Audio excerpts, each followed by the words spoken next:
Okay, so dairy is not going to magically help you fight disease or burn fat, but dairy is definitely linked to better weight management, better metabolic health, and even cut the risk of fracture in postmenopausal women by up to 24%. And I think dairy gets a bit of a bad rap for being added calories, full of saturated fat, and bad for your heart health. So I want to give you a different perspective on dairy that actually might surprise you and give you reasons as to why I personally have dairy in my diet every other day, but it's certain types of dairy as well.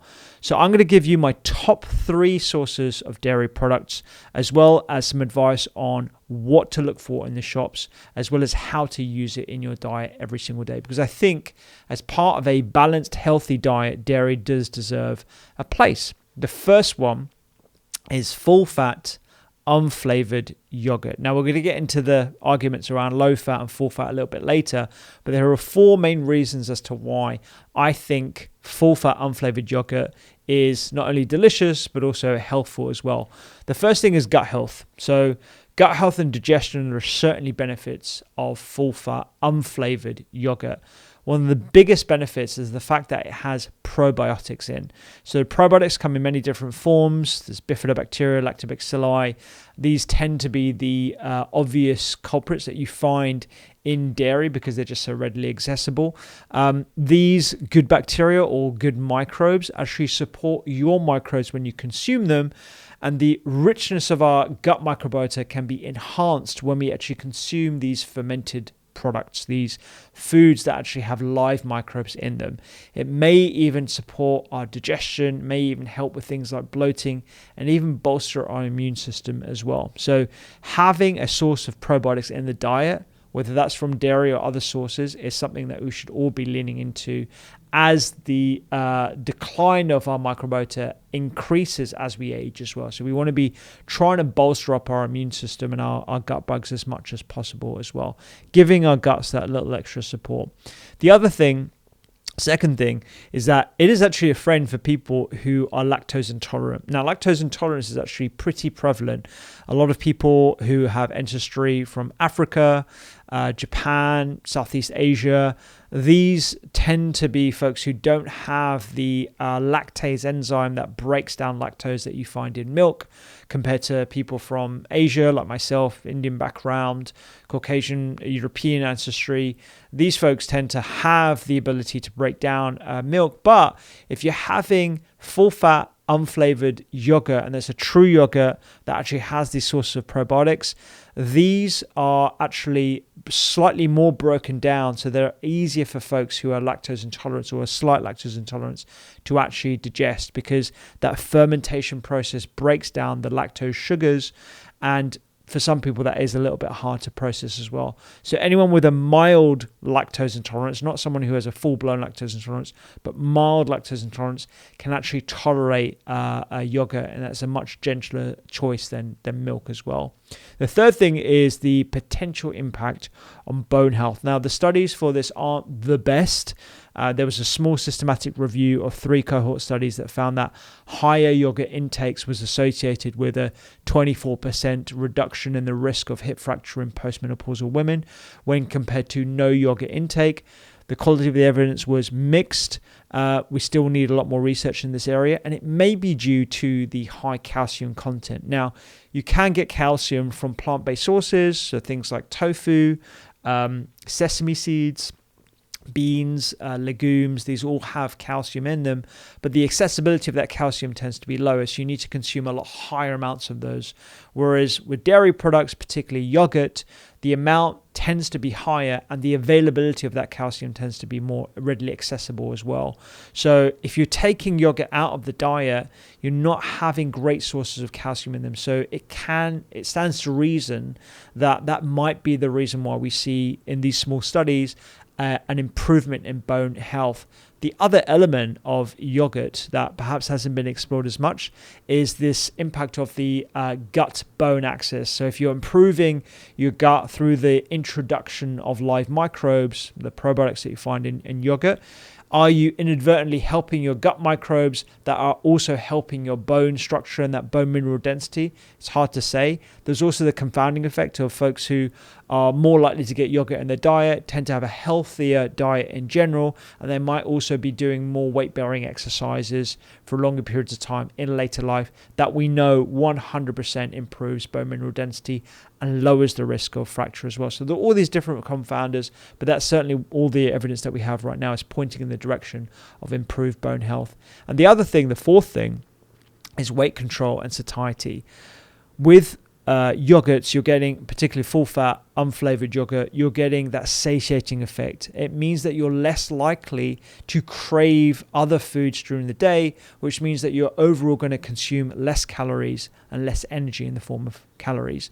It also has high amounts of protein in. So unflavored, full-fat yogurt tends to be high in protein, and we know that protein has a satiating effect. If you're more satiated, you're less likely to snack, you're less likely to overconsume calories, you're less likely to have that impact on weight control. You're going to be a lot more intuitive about how much you actually need to feed yourself as well. So the curbing of cravings is potentially what supports weight management. So those are the four main reasons why I think yogurt deserves a place in a healthy diet: gut health and digestion, a friend for lactose intolerance, supporting bone health, and weight control and satiety. But when it comes to choosing yogurt in supermarkets and on shop shelves, it is an absolute minefield, because it is probably the most contentious area, I think, of markets. Everyone is trying to sell you high protein, live microbes, probiotic this, low fat that, this is better for your heart health, sort of marketing messages. So it can be really, really confusing when you're in the supermarket. So before you stock up on yogurt, these are the criteria that I think of, regardless of where you are in the world, because whenever I'm traveling and I want to get a little bit of probiotic rich yogurt into my diet, which is good for when you're trying to repopulate your microbes after travel, these are the criteria that I look at. So even if I don't recognize the brands, these are the things that I always look for. First thing is live cultures. So check for, on the ingredients list, something that says contains live and active cultures to ensure that you're getting the probiotics. You want to be looking for things like lactobacilli, bifidobacteria. These are the things that we tend to easily add to yogurts. And the fact that it has live microbes in as well, or live cultures, is giving you an indication that you are actually genuinely consuming some probiotics in the yogurt itself. Always go for plain unsweetened yogurt. You choose the sugar source and the amount of sugar that whether or not you even want to add sugar to your yogurt. You don't want to rely on a food manufacturer to do that for you, because invariably they will be adding too much and the wrong sorts of sugar as well. So always go for plain unsweetened. They often wear this badge of health, but they tend to sneak in a lot of sugars. And if you do see some sugars on the ingredients label, you're looking at the ingredients list, you want to be looking at less than 5 grams per 100 grams of product. That will show you that that's a low sugar product. It shouldn't have any added sugars on the label, but you might see that it has some sugar on the nutrition value. Look for something that shows less than 5 grams per 100 grams of product. The third thing is no added ingredients. This is a really, really important one. It's common for manufacturers, particularly for low-fat products, to add things like thickeners, starch, pectin, gelatin, guar gum, to create this thickness and creaminess that is otherwise missing from full-fat products. But even in full-fat products, they tend to add these because it adds to this richness, mouthfeel as well. You want to look for a short ingredient list. So ideally, 2 or 3 ingredients, just milk, cultures, maybe a bit of milk cream. That's about it. That's all you want from your plain, unsweetened, full-fat yogurt. Also, fourth thing, look for naturally high-protein versions. So there's something called Greek or authentic Greek yogurt that I believe has to be imported from Greece. So if you're in areas where that's not possible, you might see something that says Greek style. You also look for skyr yogurts. That's like an Icelandic style of yogurt production. These tend to be naturally higher in protein because of the methods that they employ to create a thicker yogurt. It's absolutely delicious. I have it in savory foods as well. You can top it with nuts and berries. These tend to have more than 5 grams of protein per 100 grams of product, and that protein is a lot more satiating as well. You can get upwards of 10 grams per 100 grams of product, and just like other animal-based proteins, these are a lot more bioavailable as well. They have the whey, they have the casein. These are great for something called muscle protein synthesis, which is this encouragement of muscle health, which will improve muscle the function of your muscle health as well, not just the size of it, but also the health of your muscles. That's something that we want to rigorously preserve, particularly as we age as well. And like I've alluded to the entire time, the sixth thing is always looking for full fat. I'm not a fan of low fat because of what they potentially add in place of fat. But also, if you get a genuine low fat product that doesn't have anything added to it, doesn't taste very nice either. It's quite watery, it's quite thin, it's kind of tasteless. You might not get those probiotic benefits as well. And because of that processing to remove the fat, you may also be removing some of those probiotic benefits as well. And bonus, if you can find artisanal yogurt brands out there that are small batch, that have transparency about their production methods and the sourcing of the milk, or ideally you can actually go to a farm and source the yogurt that they've made directly on the farm. That is ideal because you know exactly the provenance and where you've got your product from. That's definitely going to be teeming with probiotics. That's going to have hopefully happy grass-fed cows. That has some added benefits as well. So that's like bonus points. If you can get that, you're on to a winner for sure. Let's double click on low fat versus full fat dairy. Now this is why I choose full fat. Now if you think back to the 80s, there was this explosion of fat-free and low-fat products on the shelves because fat was demonized as being the culprit behind heart disease. We now know that it is very naive, completely naive to blame heart disease, which is a very complicated, multifactorial process. It's not just one thing, on a single macronutrient. And we have to think more holistically about our diets and what are the contributing effects that ultimately lead to heart disease and other conditions as well. Recent research shows that there is not enough evidence to show that low fat over full fat dairy, particularly for fermented dairy like yogurt, is detrimental to our heart health. There was a summary in a recent 2024 review published in Nutrition Research that showed observational studies. These observational studies show that full-fat dairy is not associated with a high risk of heart disease or stroke. And there were some randomized controlled trials as well that found that dairy intake, whether that's full-fat or low-fat, doesn't seem to negatively impact body weight, blood fats, or blood pressure. And in fact, full-fat dairy has been shown to improve blood pressure, other markers of blood fats in the blood, and LDL cholesterol as well when integrated into heart healthy diets like the DASH diet or the Mediterranean diet. So if you haven't come across the DASH diet before, that was a diet that has been shown to reduce blood pressure, so dietary intervention to stop hypertension. And Mediterranean diets, everyone pretty much agrees that these are super heart healthy. Now, in one trial, researchers actually compared a full-fat DASH diet. So that's one that normally has low-fat dairy, but they subbed out the low-fat dairy and they added full-fat dairy to that. So this was a modified DASH diet. And they showed that participants having the full-fat dairy didn't experience higher LDL cholesterol levels. And in fact, their triglyceride levels, which is another marker of heart disease risk that we look for, actually reduced.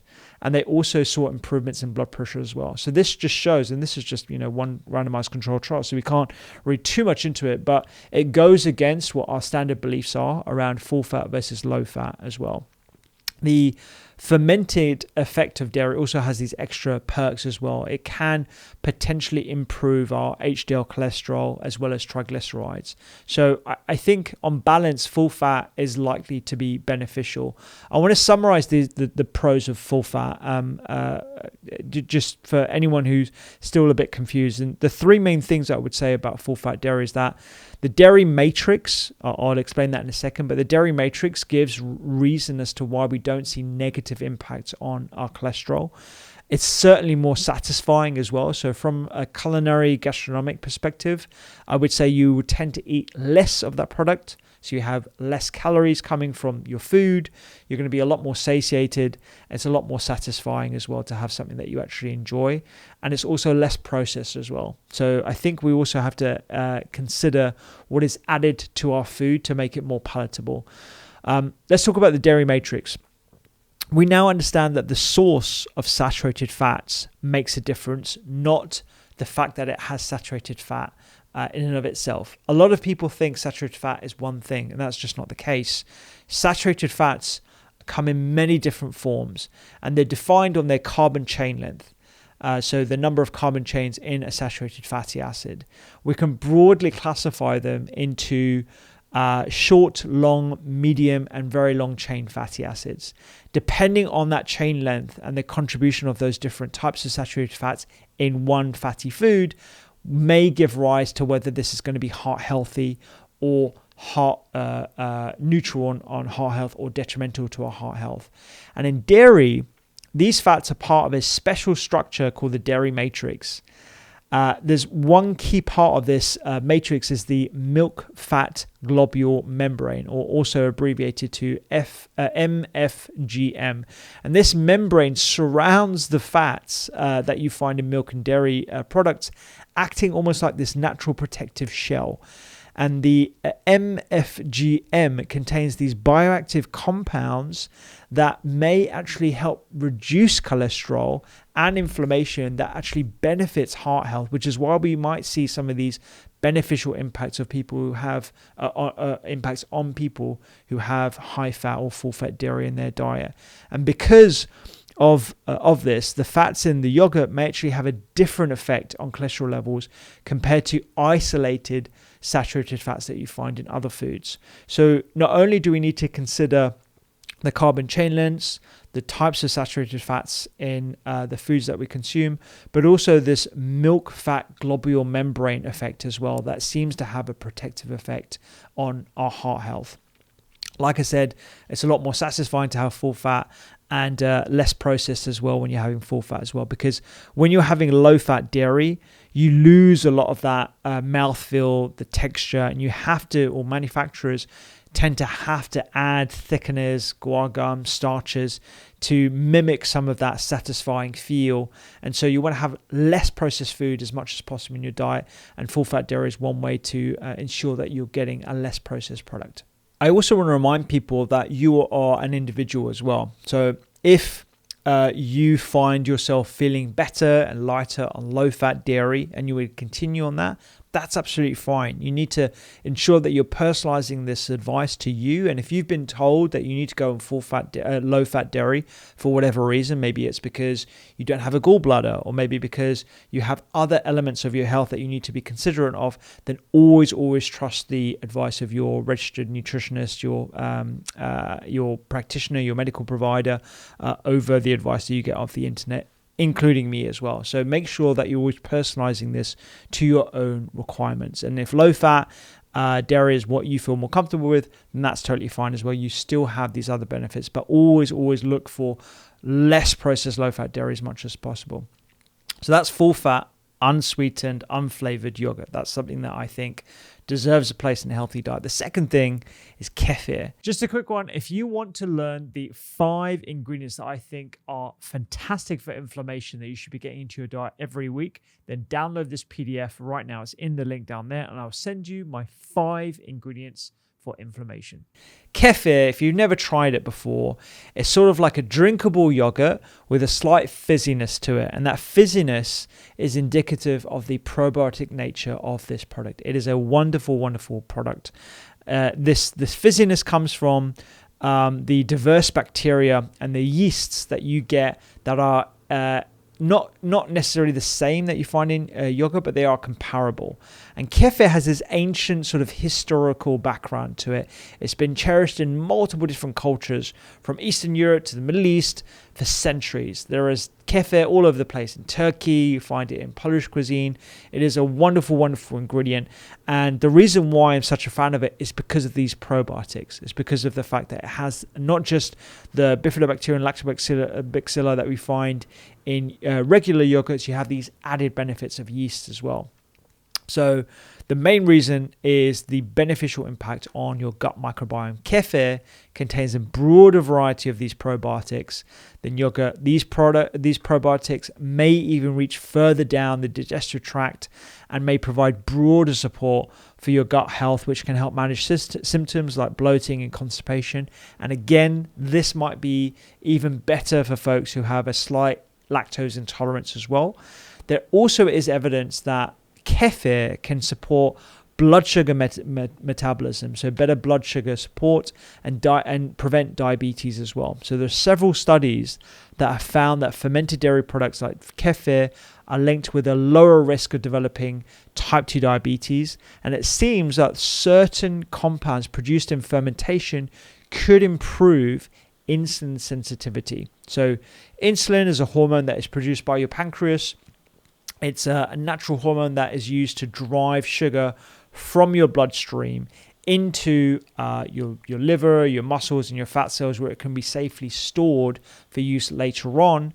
And what kefir potentially does, or these compounds in kefir, is increase the sensitivity of your cells to this hormone, so that process of driving sugar from your bloodstream into your liver, your muscles, and your fat cells is a lot more efficient. So this is just another wonderful example of how food can be used as a form of preventative medicine as well. And this is particularly useful if you're mindful of your sugar intake or have a family history of type 2 diabetes as well. Some advice on how to choose the best kefir in the shop. Skip the sugar. So again, just like yogurts, there is this sort of trend towards health labels and claims of high protein this and all that kind of stuff.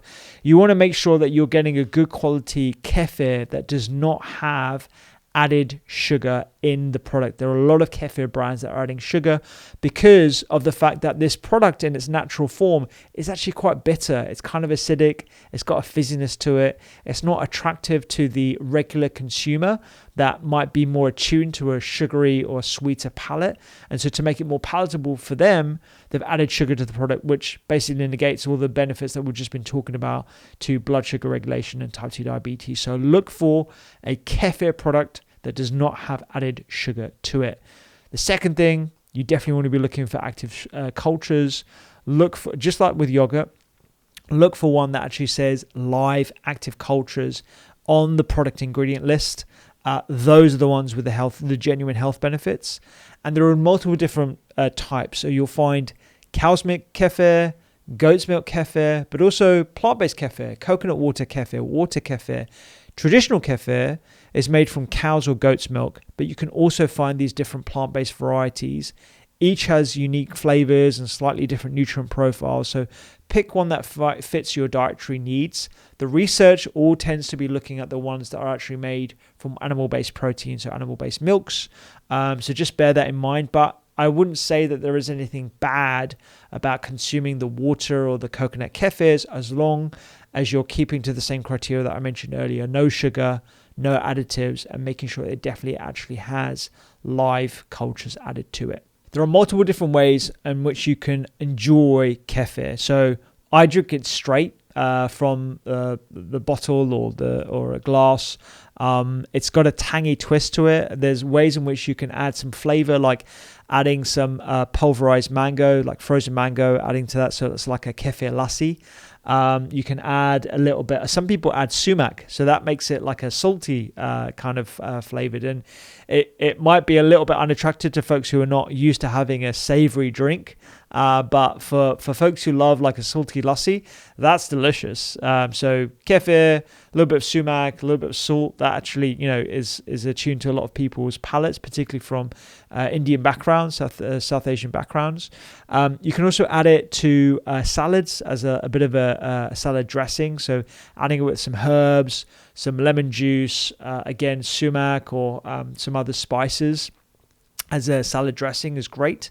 And you can also use it as a marinade for meat. So the natural enzymes that you find in the milk and the probiotics that you find in kefir naturally tenderize the meat as well. So it is a way of tenderizing meat. You probably lose a lot of those benefits because you're not consuming them directly, and you're most likely going to be cooking that meat afterwards. So the probiotics are not going to be necessarily there in their active form, but there is the suggestion that there may still be a parabiotic effect. So the dead microbial cells that you consume after consuming the meat or whatever you're tenderizing might still be there afterwards. But again, there isn't that much research looking at the impact of cooking the probiotics and then consuming them afterwards. It's just a bit more of a hypothesis. So those are the first two: unflavored yogurt, kefir, one of my favorites. And the third thing is cheese. Now, cheese is, again, another controversial area because cheese comes in so many different forms. There are super processed cheeses on one side, and there are artisanal cheeses on the other side that are completely different. But when you look at research, you're just looking at whether someone is consuming cheese or not. And this leads to a wildly different suite of ways in which you can interpret that data. It's just not unique and not specific enough. It gets a really bad rap for this reason as well, because of the fact that it is, again, high in saturated fats and sodium as well. But research suggests moderate amounts have a neutral or maybe even positive effect on heart health. Recent reviews of observational studies found that cheese consumption is linked to a lower risk of mortality, a lower risk of heart disease, a lower risk of type 2 diabetes, and even dementia as well. Now, I just want to caveat, we're talking about observational studies here, which is the lowest form, one of the lowest forms of evidence that we actually have. So I don't want you to read too much into this, but I just want to leave it there because I think you can interpret this data however you like. But I think cheese, if you look at it from its the perspective of the type of fats it has, the protein effect it has, the satiating effect it has, it can be part of a balanced diet for you. What potentially makes cheese beneficial? The first thing is the dairy matrix again. So just like yogurt, the structure of cheese, including this milk fat globule membrane, may affect how the fats are digested. The extra compounds might have that heart protective effect, that cholesterol lowering effect, and potentially that blood pressure lowering effect as well. The nutrients in cheese are pretty interesting as well. Cheese is a high quality protein. It's rich in calcium, which is actually an absorbable form of calcium, or a highly absorbable form of calcium. It also has vitamin K2, which is something that we don't really get in other elements of our diet apart from natto. So if you're in Japan and you're eating this fermented product called natto that tastes a bit like old socks and it's really stringy and it kind of looks like cheese, that's a great source of vitamin K2. Most people in Western environments are not having natto in their diet. So cheese is a way of getting vitamin K2, which is really important for calcium metabolism, calcium homeostasis, so how we balance and how we ensure that we're getting enough calcium for our needs. And this also supports bone health and heart health as well. So ensuring that calcium is found in the bones and not in our vessels, where it can lead to buildup and narrowing of your arteries, which can lead to heart disease. So the nutrients in cheese are very interesting, and it's something that is unique in our diet as well. We don't really tend to get vitamin K2 and some other sources of calcium in our diet very regularly. And some cheeses may also have probiotics in as well. So again, going back to this probiotic argument around how probiotics in your gut can improve multiple elements of your health, whether that's bone health, whether it's metabolic health, whether it's brain health as well. So depending on how certain cheeses are made, you may find probiotics in your cheese too. How much cheese is beneficial?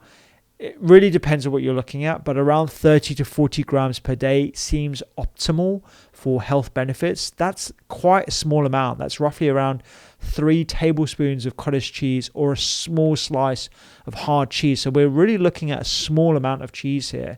And I would say the negative elements of cheese probably come down to over-consuming cheese in itself. It's very easy to over-consume cheese just because it's so delicious. A lot of people, including vegans and vegetarians, is the main thing that they miss about going animal free, and that there are certain cheeses that are not vegetarian friendly either because they use the animal based products to make the cheese and to curdle it in itself. So it's one of the elements that they find most difficult because it's so delicious and it's so moreish and it has this, wonderful flavor to it as well. So it's very easy to overconsume cheese. So having a small amount of cheese is likely to be difficult for a lot of people because it's just so moreish and delicious. But the other thing I think people struggle with is actually choosing the right type of cheese. How are you going to choose a quality cheese in the shop? So what I would go for is when you're in the shop, choose a cheese that has very simple ingredients. You want to look for cheeses that are mostly made from milk with minimal additives like stablers or preservatives. In fact, you don't want any stablers and preservatives in your cheese if you can avoid them as much as possible. A lot of cheese that you find in supermarkets is ultra processed. It has a lot of additives to it. It is very far from the original product. And I'm thinking of American cheeses, the soft cheeses that you find in foil, the cheeses that you see added to processed products, microwavable meals. These are really, really refined cheeses that are very far away from the artisanal cheeses that are likely going to have those beneficial effects like the probiotics, like the vitamin K2, and like the high protein amounts as well. Select protein-rich options. So there are lots of different cheeses that are uniquely quite high in protein. Things like paneer. Paneer is an Indian type of cheese. You also have cottage cheese that is actually naturally lower in fat. Halloumi, feta, cheddar, extra mature cheddar. These are naturally high in protein and offer these healthful fats with the milk fat globule membrane as well that has that heart protective effect. These kind of cheeses are also going to be more satiating. So hopefully you'll eat less of that cheese as well, and you'll be hitting that sweet spot of one small slice of cheese or 30 to 40 grams of cheese if you're weighing it that much. Aged cheeses are also quite important, particularly if you are slightly lactose intolerant. Aged cheeses like Parmigiano Reggiano, that's a common cheese in my household because my wife's Italian, or aged cheddar. These have minimal lactose because they've been digested essentially by the microbes that are found naturally in them, making them a lot gentler on digestion for folks who have mild lactose intolerance. And I would always opt for whole blocks of cheese versus pre-sliced or pre-grated options. Whole blocks tend to be less processed and retain their nutrient-dense matrix better than the pre-cut or the pre-grated or shredded options as well. Let's say you've got your cheese. How would you enjoy it in a healthful way? I always pair it or use it in recipes. And we have a ton on the Doctor's Kitchen app, on the Doctor's Kitchen website that you can check out, where we add certain good quality cheeses to salads, or we have nuts and seeds. You can pair it with fruits for a nutritious snack, and actually it will mitigate some of the blood sugar spiking effect of fruits. Not that I think that's a problem, because fruit has got lots of fiber and other polyphenols in. But if you're concerned about that, having some cheese with the fruit and nuts and seeds, that is a way of adding those proteins that mitigate against the blood sugar spiking potential of fruits. And also having cottage cheese, for example, as a base for protein-rich smoothies, or spread a thin layer of aged cheese on whole grain toast with tomatoes and avocado and maybe a side of salmon or some smoked mackerel. A great breakfast. So these are ways in which you can use cheese in a healthful way. I'm often asked about acne and dairy, or skin health in general. The link to acne and dairy is a little bit complicated.